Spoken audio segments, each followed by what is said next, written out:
In the Salon des Noms, Vanessa Pierson stood poised in front of Eugene Delacroix's The Bark of Dante, aware of the swirl of people around her. The student painters slouched behind their easels, the German, Asian, and American tourists, the stylish Parisians, all drawn to the Louvre on a rainy morning on the 3rd day of February. But her focus remained on the painting for these few stolen moments when she didn't allow herself to think about events as they might unfold over the next few minutes. She drew fleeting pleasure from the Delacroix's rich and somber colors and dark romanticism. The irony of the painting depicting the voyage to hell was not lost on her. She thought about the last few months, her own voyage along the river Styx. As horrific as it had been in so many ways, Vanessa was determined to see it through to the end.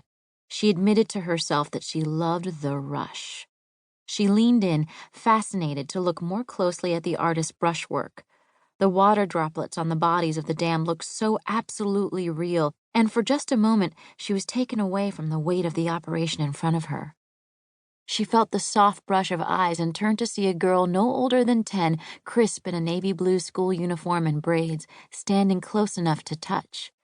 She seemed to be staring so intently at the Delacroix, head tilted, arms crossed, that she might be oblivious to the world, but her gaze slid back to Vanessa, who took in the raised brows over sharply intelligent eyes, then slightly pressed her lips together, the not easily sold posture of a fellow observer, a healthy skeptic.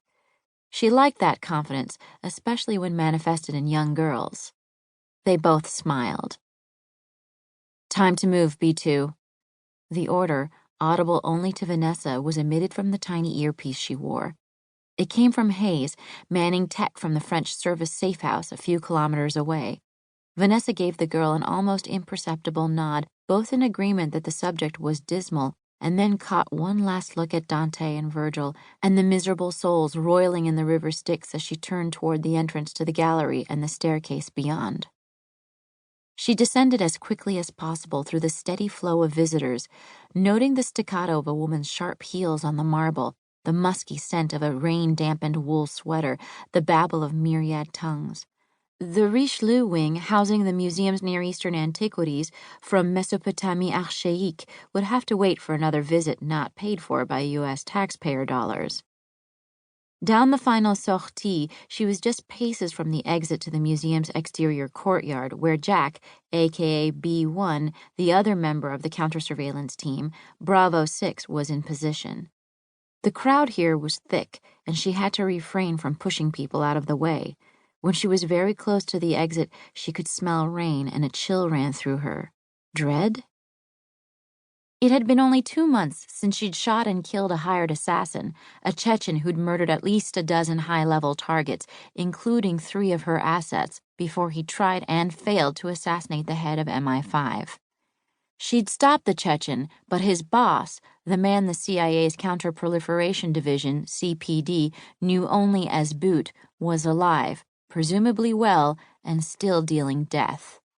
His code name was Hindi for Ghost, and he was her elusive target, a powerful black market nuclear proliferator, the man responsible for a secret weapons facility in southern Iran, the ruthless head of a massive international arms smuggling syndicate. She shook off the dissonant thoughts and racing memories and brought her focus to the present. The chill wasn't dread, but anticipation. She had a vital job to do, an asset to meet, who claimed to have intel that could bring CPD closer to stopping Boot. Her asset's intel might save countless lives. She and her team would do everything they could to make the events of the next 30 minutes go seamlessly. She pushed through the last exit gate to the outside, only to be slapped by light rain from the ceiling of low-hanging clouds covering Paris. The French called those leaden skies and the constant drizzle la grisaille. Vanessa considered the weather in Paris to be generally abysmal, no matter what the lyrics were to April in Paris. Here, the rain-slicked Cour Napoleon, the courtyard of the Louvre, stretched the 100 or so meters from the main Pi Pyramid to the Place de Carrousel. Vanessa slowed her pace so that she strolled toward the northwest corner of the pyramid, where it abutted a reflecting pond. The Arc de Triomphe stood clearly visible to the west beyond the metal crowd control barriers. She rummaged in her pockets, a tourist searching for her iPhone, for her camera, for a cigarette.